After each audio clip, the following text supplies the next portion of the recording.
acabamento. Acabamento, e o que é o acabamento? Uma vez que você cortou, você vai dar acabamento. E o acabamento ele não vem só depois da solda. O acabamento ele acontece em praticamente todas as etapas. Mas existe um adendo, uma etapa só de acabamento. Por quê? Porque muitas vezes não compensa você fazer um corte ali e já dar o acabamento total na peça. Essa peça vai sofrer outros cortes de ajuste durante o processo de armação. Essa peça vai sofrer tensões residuais devido à soldagem. Ela vai precisar, às vezes, sofrer um calor para voltar para uma posição,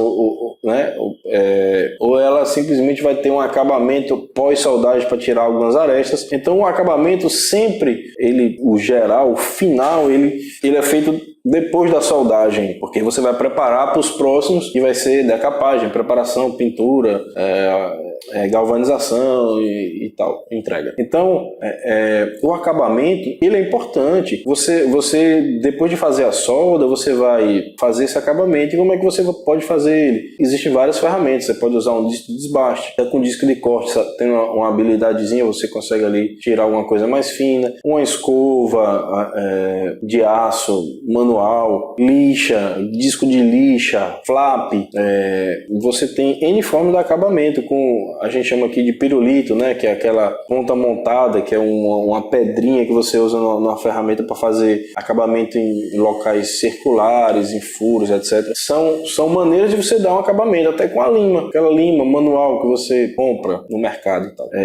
Uma vez você terminar a soldagem, você tem que fazer esse acabamento, e você faz esse acabamento, e aí tem profissionais que usam várias técnicas, aqui a gente usa, é interessante, eu passo a mão, cara. Eu vou lá e com a minha mão, lógico, eu vi o procedimento, o acabamento que pede, qual o nível, qual o grau de acabamento que essa peça exige, e aí, de acordo com aquele procedimento, às vezes com a mão você vai lá, esse canto aqui está mais vivo, tem um respingo aqui, tem uma coisa aqui que pode, e com a mão, às vezes com a luvazinha, aquela luva tátil, uma luva mais fina, você consegue identificar alguns que você não consegue ver visualmente. É importante ter uma lanternazinha para você, iluminar ali. E aí é uma dica, você que trabalha com fabricação e montagem, todas as vezes que você fizer uma estrutura e você for vistoriar essa estrutura, vá primeiramente nos locais mais difíceis. Naquele canto que ninguém enxerga, naquele canto que não dá para ver, naquele escurinho que só você se entortando você consegue ver, porque é ali justamente onde o profissional não faz. Porque se é difícil você olhar, imagine o cara fazer aquela solda. E aí vem uma dica importante, porque geralmente esses cantinhos são os mais críticos. E muitas vezes você tem um equipamento perfeito e tá lá funcionando e ele pode ter um colapso. E existem sinais para que esse colapso aconteça, mas muitas vezes esses sinais não são observados e você pode ter um colapso e gerar problemas muito grandes,